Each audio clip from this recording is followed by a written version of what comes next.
Interesting passage again this morning. Why? Because I put the title, A Controversial Healing. Not because Jesus is doing the healing, but the story behind it. And obviously we're going to dig and unpack this passage as we move along during this morning, during the sermon. But first, I just want to speak about something that is important. Because obviously we want to focus on healing and on man, but at the same time, it's during the Sabbath.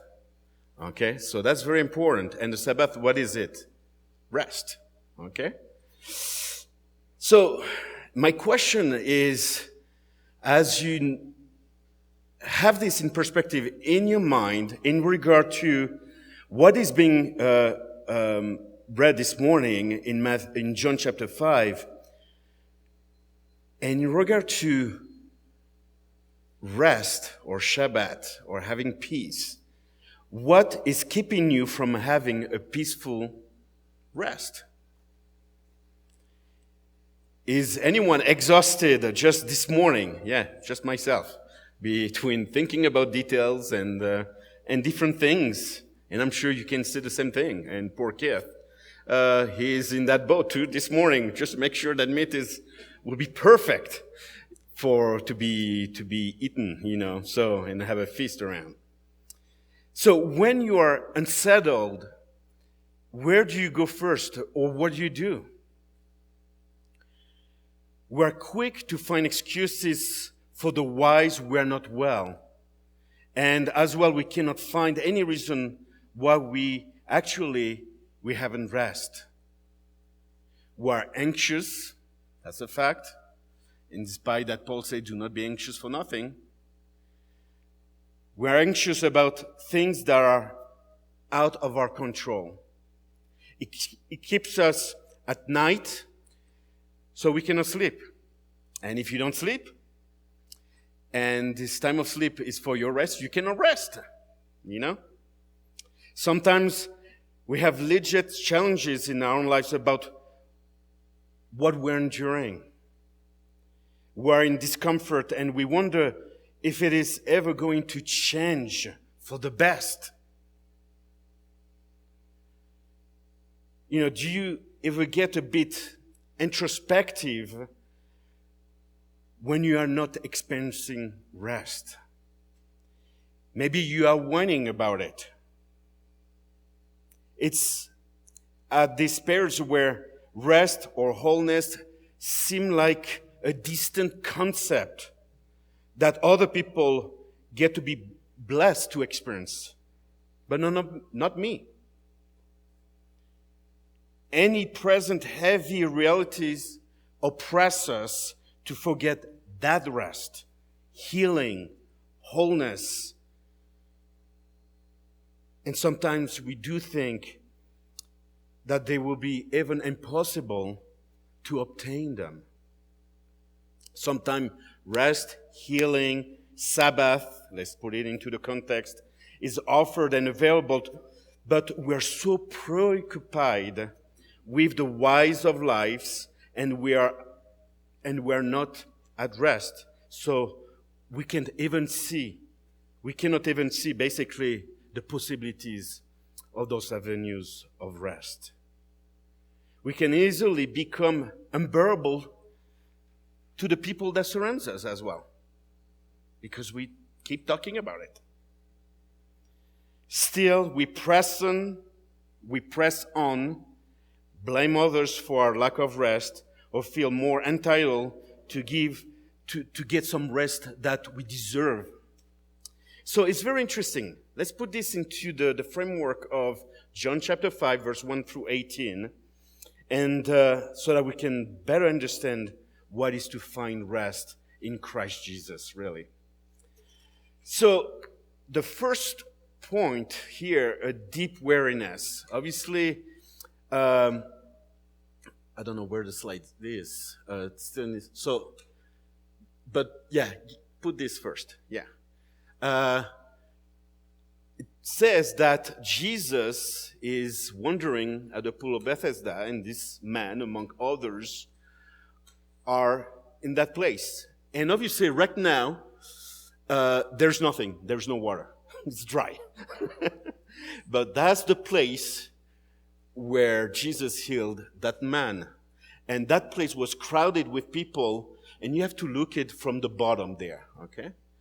And they used to be covered and recognized ruins. Why? Because it's 2,000 years old, And a lot of history happened in between in Jerusalem, between battles and invasions and so forth. But that's this location, and it's a very nice place as well, very quiet and serene, because there are ramparts around it, and it's managed by some French Dominicans. So, and one time, Kathy sang in that little chapel. What did you sing? Amazing Grace or something like this? And it was beautiful, really, time to worship, basically, in that place. So that's what is being talked about, the Pool of Bethesda. So, from the message of last week, we know that Jesus has healed, if you recall, the official son in Galilee. Now he's back to Jerusalem for a new feast. While he is in town, and Jesus goes to the Pool of Bethesda on Sabbath day. Not too far from the temple, actually. Okay. And when you think, there was like 3 different locations in Jerusalem where there was different pools.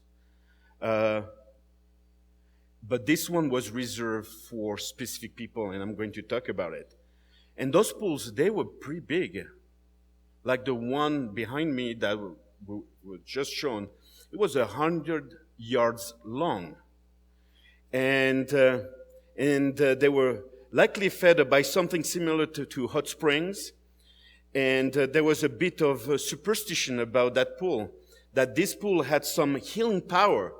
Why? Because when an angel came to stir up the water, and if you were the first one into the water, as it happened, well, that person was healed. You were healed. So there was some superstition about it. And it was like if you think about a hot spring, I don't know if there are some, I think in Steamboat and some other places. I know the one in France. But when you go to a hot spring, it's mostly for therapeutic. But for them, they saw something that was something special in a way for people to get healed. And this pool was a place where people who were fully suffering, so special people who were fully suffering, would congregate just hoping something extraordinary would happen, and they would be the first one, once they are in the water, to be healed. And so it was a community of desperate people in great need of physical healing. So this pool, which is called Bethesda, it means house of mercy, okay, in Hebrew. And these people were suffering, and they wanted their suffering to end. Misery loves company. And with this was a multitude of invalids you would find, blind people, lame people, paralyzed, and people suffering with different type of illness, but not contagious. Contagious people, they were outside of the city. Okay? So that pool was a place where people who were suffering, they were going there and finding a miracle. Like if you go to southern France to a place called Lourdes, a big Catholic place, all the paralytics will go there in order to find some miracle, Why? Because young girl find Mary there, and then first healing happened. But superstitious place, because it's very interesting what happened. And before you think this is just a bunch of sick people lounging around the pool, enjoying themselves, remember, they are all in, not just having eager anticipation, but having an anxious expectation of the next moment the pool was going to be steered so they can make their way in as the first. So they were not relaxing. They were not at peace, I would say. They were not in a state of rest, because they were wrapped for attention. They don't have rest because they are all focused on themselves and making sure they're in before everyone else. Looks like, which I don't like that place, the DMV in Colorado mostly, waiting for your number, to be called in, same thing. So the one in line, he will have the chance to be in a pool and be healed. So that's their hope. The anxious about it, or being right on schedule or not. But there was nothing that was truly spiritual, if you think about it, but superstitious.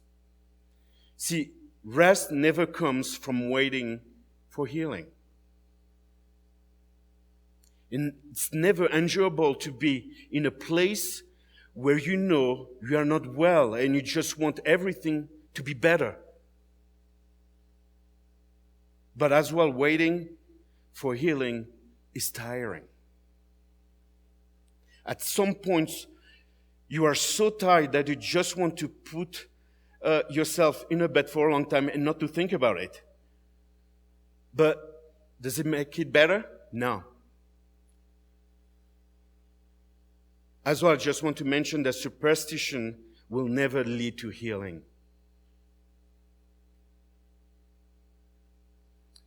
But understanding rest can come from understanding why we are weary. Why we are weary. Deep weariness. It can lead to us to that. We are all people in need of great healing. We are all waiting around for something around of the ordinary that change everything, and we don't even care if others are unwell or also need healing, as long as we get well. Here in the text, we see Jesus initiates by engaging with an individual in the mix of a crowd, okay? Usually there are people seeking out healing from Jesus, and you see time and time again people coming to him. Here we see Jesus finding this guy. And this guy has experienced a lifetime of being lame and being in great need. Jesus knows everything about this guy's condition. He knows he has been suffering far too long, 38 years. He knows his life has been one of flourishing, not of being flourishing or prospering. Why? Because he has been on that bed, okay? Without any purpose, no work, without renewed rest, but rather one of significant pain and unsettled spirit. He has been brought somehow to this pool, and he tried everything else as he's been stuck on the ground, staring at this pool, thinking that it can lead to what? This day, I'm going to be restored. This day, I'm going to be healed. This day, I'm going to be made whole. But nothing happened each time. So he cannot rest. He can only wait. Surprisingly, that place, at this time, Jesus, out of the whole multitude, sees him and engages with him. And Jesus asks a simple question, as Amanda read. Do you want to be healed? Do you want to be healed? Do you want to be well? See, rest comes from answering what Jesus is asking us. Simple. It is a simple question what Jesus asked to him. Do you want to be well or not? And this guy gives all the excuses. He doesn't respond to him. He gives excuses. Rather than having a conversation about the need of his healing that he need and the rest that he's looking forward to, he has a list of grievances on why healing hasn't happened yet. It is a short one, but it's still a list, okay, if you read well. He cannot see healing as a possibility. He only sees the problems preventing his healing. His answers betrays certain attitudes in our current culture, I will say, that still remain. And the first one would be, I'm not getting the help from others I deserve. I deserve.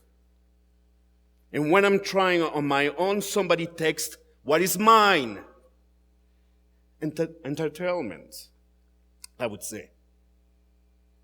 So there is no rest when we're constantly blaming others or blaming our circumstances for our lack of healing. You might think this is being too hard on that guy that has been suffering all these years, a significant handicap for all his life. But this guy is one of the most, and pardon me to say this, annoying guy that Jesus engages with because he's responding the worst way. Here's the thing. We can all identify with this guy.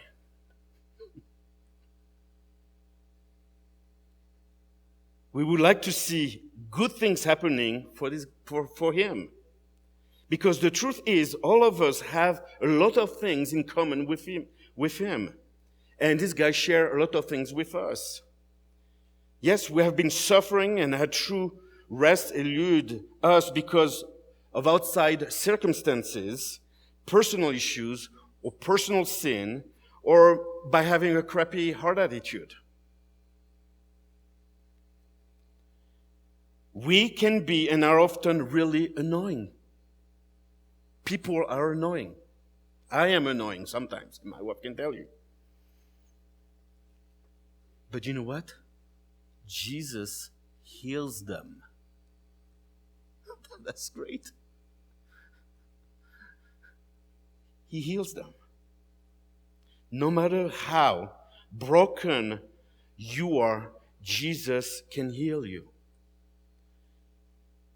By knowing Jesus heals, even when we are annoying, we can actually rest and not worry. Jesus saves and heals based on how we see that Jesus can engage with us when we aren't even aware, when healing happens and we find rest. Because sometimes we can take things for granted when it's given to us. So what do you need Jesus to heal you? Jesus can do it. Jesus is right in front of you, asking you if you want to be well. Don't tell him why you cannot be. Surely this guy didn't know Jesus, but he's about to experience Jesus working in him through his body, physical body. And when Jesus wants to heal you, your answer should not be all the reasons he cannot do it, but it should be simply a yes. That's it. Yes. Heal me. So, even though he doesn't give the right answer, Jesus is still gracious and merciful to him and gives him physical healing. Jesus is gracious, merciful, perfectly patient, I can tell you that, and powerful. We are not. We are not in a point that we cannot heal ourselves, fix ourselves, provide true rest to myself or to anyone else. But one thing is, when Jesus speaks, healing happens. Jesus' word is powerful. More than stirring up water that those people were waiting for. He can get up. He can walk that man. He can even carry his own bed after 38 years being on it. Amazing. This is radically comprehensive healing. You see, rest can begin when we follow the words and the commands of Jesus. Rest comes from walking in Jesus' commands in ways we never could on our own. So Jesus tells this guy to pick up his mat and just walk. And Jesus tells him to do something he was never able to do it before. The lesson that we should learn here is that you should always respond in faith to him and to his word. Jesus says, don't stay in this waiting room of lameness, but walk out and don't plan on coming back. Jesus' healing is moving you and me away from the place of our great disappointment. He doesn't say, stand up, you are well, but keep waiting by the pool. However, rest is moving from hopelessness to walking in a new life given in God. This would be a great place to end the story, really. See, Jesus finds one guy in the mix of a crowd, heals him, despite of him, and he walks in a new life and prays and worship Jesus and telling to everyone about Jesus that he was healed by him. Done. Does it happen like that? Not really. Rest is more than simply being healed, but it requires faith in the one who heals. And that brings us to my second point, because the response of that healed man was coward. Verse 10 through 15, maybe let's read that passage again, because it's very interesting to me when I read this. I was like, you have a tendency to read chapter by chapters, when you do your scripture reading, and you don't pay necessary to attention when you start to dig and study and read very carefully through the context. And so in verse 10, it says, so now that day was the Sabbath, so the Jews said to the man who had been healed, it is the Sabbath, and it's not lawful for you to take up your bed. What are you doing, man?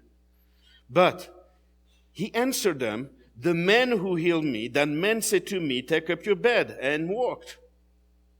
And they asked him, who is the man who said to you, take up your bed and walk?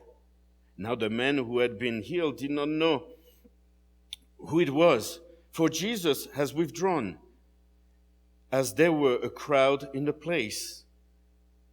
Afterward, Jesus found him in the temple and said to him, see, you are well, sin no more, that nothing worse may happen to you. The man went away, and what does he do? Told the Jews that it was Jesus who had healed him. Interesting. It's like, I'm scratching my head right there. About this guy. So there is more than, the point is as well, there is more than just physical healing that needs to happen. more than changing circumstances to bring rest. This man is not going to experience rest because there are issues at the heart level of his own soul. He had the powerful experience of being freed from 38 years of physical bondage. But there are still chains around his soul and external circumstances keeping from true rest. He walks around town with his mat or bed, heading back home likely, and is confronted by some religious leaders. He carrying something on the Sabbath, and that is a big no-no. If you're in Israel, back in those days, or even today. This is significant. Why? Because this was a day that God set aside for rest. Rest from the weariness of everyday life. Rest from the burden to work. Rest to remember the work of God to create, that He created and bring life. This is something God takes seriously. As Christians, how do we rest? By taking a nap? Yeah, go for it. But it's not just this. But it's not the purpose of my talk this morning.